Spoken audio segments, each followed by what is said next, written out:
Hello बंधुगण आज के आरेकटा निउ ब्लग निये चले एसेछि। आज के दादार बऊ भात आछे तो सकाले मा आर बोनेरा चले गेছে पिसिर बाड़ी। आमी जेते पारिनी अनेकटाई लेट हये गेছে, दुपुर हये गेছে आसते। मेয়েটা দুদিন ঘুম হয়নি সেইজন্য আজকে একটু টানা ঘুম দিচ্ছিল, সেইজন্য ঘুম থেকে উঠলে তারপর যাব ঠিক করেছি, না হলে আবার বিয়ে বাড়িতে অনেক লোকজন থাকবে, হইচই করবে, ঘুম হবে না ঠিকঠাক করে, সেই জন্য একবারে আসবো বলে ঠিক করলাম। আর দিদি আমাদের সাথে আসতে পারিনি কারণ বনপো বনজি স্কুলে পরীক্ষা চলছে, সেই জন্য ওদের স্কুল যেতেই হবে, সেই জন্য আরো দিদি আসতে পারিনি। কে মাম্মাম এটা কে? বাবা দাদাটা উঠে পড়ছে, ওদিকে দাদা উঠে পড়ছে, আবার টুকি টুকি করছে, দেখ দাদাটা। কয় ভাই কয়, কুচি ভাই কয়? এই দেখো কুচি ভাই কয় মাম্মাম। হ্যাঁ এই কয় কুচি ভাই কই? এই আবার কি হচ্ছে এটা? কয় কয় ভাই কয় ভাই? শ্রীজি দেখো সিংহাসনে বসে পড়েছে এখন, দেখেই দেখো দেখো দেখো দেখো এখানে আমার সকলে পিসিরা, তারপর ছেলে বউ মেয়ে নাতি নাতনি যে যা ছিল সবাই এখানে বসে ফটো তোলার জন্য দাঁড়িয়ে পড়েছে। আর একটা কথা এখানে বলতে চাই, ভাইফোঁটার যে ব্লগে দিয়েছিলাম সেখানে একজন কমেন্ট করেছিলে তোমার পিসিরা আর তোমার বাবা ক ভাই বোন। আমার বাপি একা, আর পিসি বলতে 6 জন ছিল, একজন মারা গেছে। এই বড় পিসির বাড়ি, যে পিসির বাড়ি বিয়েটা হচ্ছে দাদা, বড় পিসি ছেড়ে চলে গেছে, হয়ে যাবে 2 বছর। এখানের মধ্যে কিন্তু অনেক জনই নেই, আমাদের ফ্যামিলির মধ্যে যতজন ছিল ততজনকে ডেকে নিয়ে ফটো তোলা হচ্ছে, গ্রুপ ফটো একটা।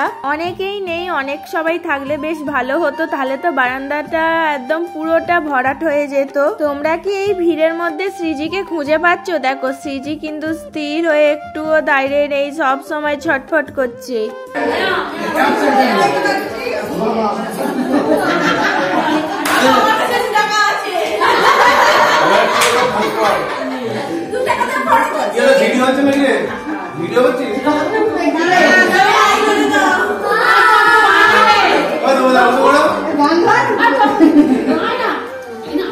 গ্রুপ ফটো তুলে নেওয়ার পর সব যে যা সাজতে চলে গিয়েছিল, আমাদের সাজুগুজু কমপ্লিট হয়ে গেছে। দেখো আমরা একটা সেলফি ফটো তুলে নিই, ফুচকা খেতে যাচ্ছি বোনকে নিয়ে, কেউ নেই, ফাঁকা বিয়ে বাড়ি। আমরা প্রথম খেয়ে আসছি, সকাল করে চলে যেতে হবে সিজিকে নিয়ে, সেই জন্য আইছি বোন আর আমি চলে যাই খেতে। মা ওদিকে শ্রীজিকে ধরে বসে আছে, তাহলে আমরা আগে খেয়ে আসি, তারপর মা নাই খাবে পরে। আর দিদিরা এখনো আসেনি, বোনপু পড়াশোনা করছে।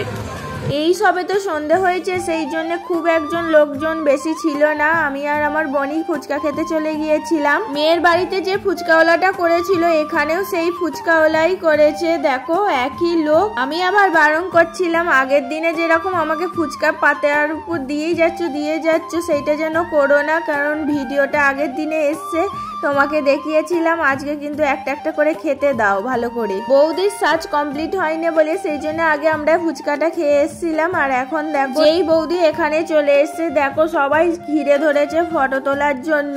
এখানে দেখো আমার বোনপো চলে এসছে, আমার বাপি তো দিদির বাড়ি ছিল, আমার বোনপো বঞ্জিকে নিয়ে চলে এসছে। বোনপো বঞ্জি তো স্কুলে গিয়েছিল। আমরা চলে যখন যাচ্ছিলাম বিয়ে বাড়িতে, তখন আমার বঞ্জি বলছে তোমরা যদি চলে যাও আমাকে বিয়ে বাড়ি থেকে সাজিয়ে দেবে। তখন আমার বোন বলেছিল তুই ড্রেসটা পরে চলে যাবি, আমি ওখানে গিয়ে সুন্দর করে সাজিয়ে দেবো, সেই জন্য ওকে এখন লাইনার লাগিয়ে দেওয়া হয়েছে, সেই জন্য চোখ বন্ধ করে আছে। আমার বোনঝি না সাজতে খুব ভালোবাসে। আর দেখো এদিকে শ্রীজির সাজটা দেখেছো কি তোমরা? শীতকালে আমরা না বড়রা সোয়েটার পরলাম না, আর ছোটদেরকে সোয়েটার পরালে যতই নতুন ভালো ড্রেস পরো না কেন সব ঢাকা পড়ে যাবে। এই যে মেজো বৌদি আমাকে বলছে ভালো করে ভিডিও করবে, কিন্তু আমি যেন তোমাদের ভিডিওর মধ্যে আমাকে ইউটিউবে দেখায়।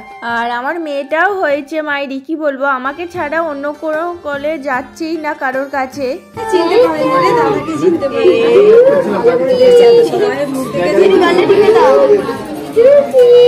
এই ছবিটার মিল আছে কি দেখছে?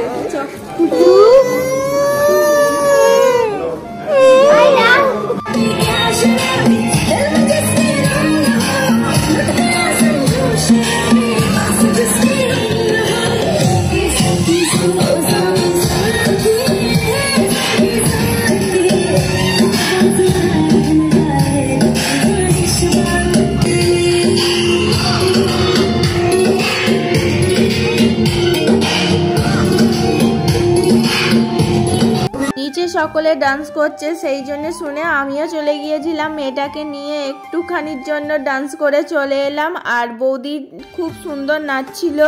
দেখি আমার মেয়ে ভাত খাচ্ছে। মামুনি আইজো একসাথে বসে আর খাওয়া হয়নি। আমি আর বঞ্জি এদিকে বসেছি, ওই সাইডে দাদার বৌদি বসেছিল আর দিদি মায়েরা আর বোনেরা সকলেই ওরা লাস্টে খেয়েছিল, মেয়েটাকে ধরেছিল। তারপর আমরা যেতে তারপর মায়েরা খেলো। সকলে খাওয়া দাওয়া হয়ে যাওয়ার পর তাড়াতাড়ি বাড়ি চলে এসেছিলাম। বাড়ি বলতে দিদির বাড়িতে চলে এসেছি। যত রাত হচ্ছে ঠান্ডাটা বাড়ছে, নাহলে শ্রীজি আবার ঠান্ডা লেগে যাবে বলে চলে এসেছিলাম। আর এদিকে শ্রীজিকে দেখো বিয়ে বাড়িতে ডান্স করে হয়নি, এখানে বাড়িতে ছোট মনির সাথে ডান্স করছে।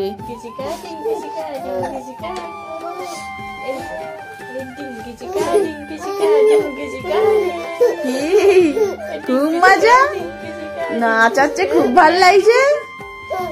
আর ঢিঙ্কা চিকা নাচ হচ্ছে। নাচো নাচো নাচো। ঘুম নেই রাত্রিরে? কটা বাজে? 11:30। কখন ঘুমাবে কি জানি।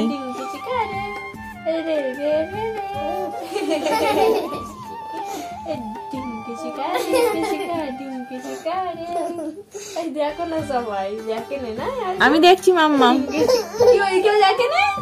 সবাই দেখো